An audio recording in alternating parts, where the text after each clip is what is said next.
On démarre avec le premier dossier et je m'adresse à vous, Jean Viard, pour commencer. Tout est parti de cette interpellation, donc c'était jeudi dernier, le 2 février, à Aulnay-sous-Bois.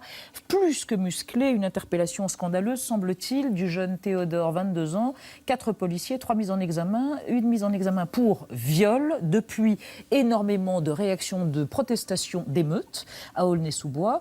Pas mal d'ailleurs d'interpellations de jeunes gens émeutiers.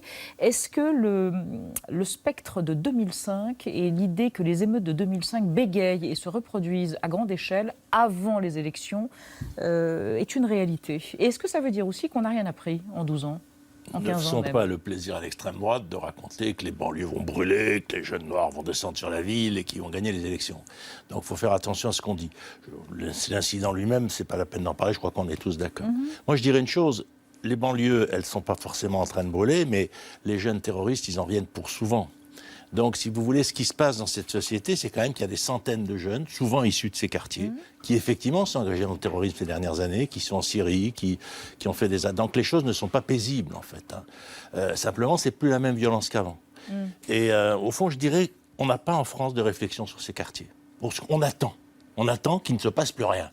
Et on est content parce que depuis 10 ans, entre un peu de laxisme, un peu de police, un peu de reste, on arrive à garder la situation. Mais pour aller où ?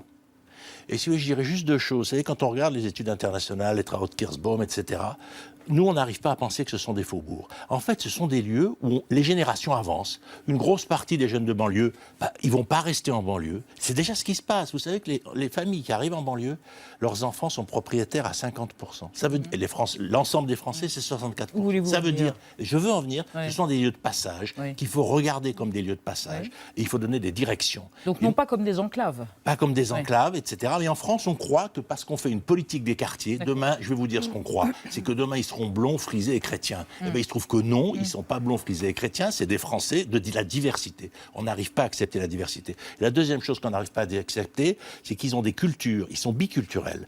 Or, leur deuxième culture, c'est-à-dire celle de leurs parents, c'est celle dont on va avoir besoin pour développer nos entreprises en Afrique au XXIe siècle, pour faire des ponts, pour faire des routes, pour faire de l'eau. D'accord, mais pour l'heure... Pour l'heure, on a quand même l'impression qu'on est revenu en arrière et on efface justement la case terrorisme et on revient sur une intégration sociale, culturelle qui se fait pas. Pardon, mais Théodore est loin de la case terrorisme. Non, mais quand on voit je vois pas bien le rapport. C'est bien ce que je dis, c'est qu'on est complètement sur un problème social d'intégration et il n'a rien à avancer depuis 12 ans. Vous voulez parler de l'intégration des policiers ?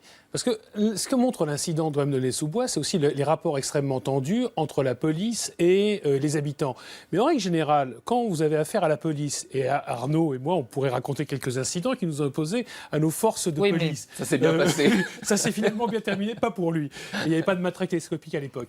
Mais donc, en tous les cas, ce que ça montre, c'est l'extrême tension qui règne entre des policiers qui sont effectivement, à cause de la période que l'on vit depuis 2 ans, sans doute surmenés, il y a une tension extrême, mais aussi qui ont une façon de s'adresser aux gens qui est quand même extrêmement limite. À tous les gens ou à une certaine catégorie de la population? Moi, il m'arrive de plus en plus d'être contrôlé à cause des questions terroristes. Il faut voir comment les policiers vous parlent.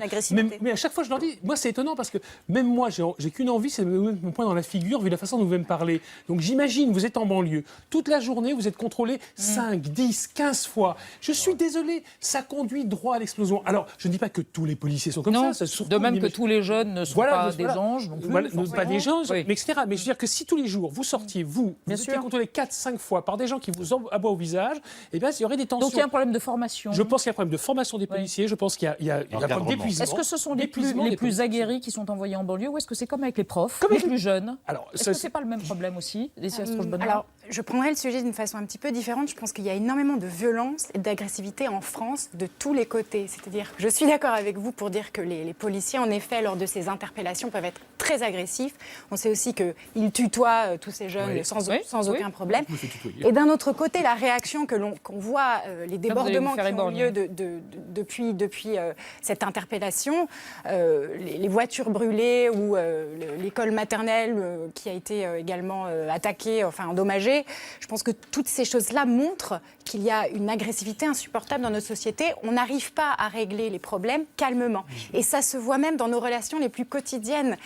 J'habite dans un pays, le Royaume-Uni, où les relations quotidiennes sont très calmes, très posées, très courtoises. Mais en France, les gens sont à cran en permanence. Beaucoup d'émeutes à une certaine époque en Angleterre. Oui, mais elles se sont terminées beaucoup plus rapidement. Si on compare les émeutes de 2011 en Angleterre avec celles de 2005 en France, elles ont duré une semaine et après ça s'est calmé parce que la société civile en fait joue un rôle d'autorégulation là-bas. En France, on attend que l'État arrive et trouve la solution. Voilà. Faites-nous écouter quelqu'un qui a réagi, Arnaud, un habitant d'Aulnay-sous-Bois qui a réagi à un sentiment d'injustice par rapport au traitement des jeunes et de la police. On va regarder, il s'indigne de ce qu'il y a 2 poids 2 mesures entre la police et les jeunes quand ils font quelque chose qui n'est pas conforme à la loi. On regarde. 2 poids, il y a 2 mesures, c'est pas normal. Ça se serait passé de l'autre côté, on aurait été condamné comme il se doit. Mais là, à l'heure d'aujourd'hui, comme c'est des fonctionnaires de police, pour moi, c'est du laxisme. Pour moi, ça a été trop léger.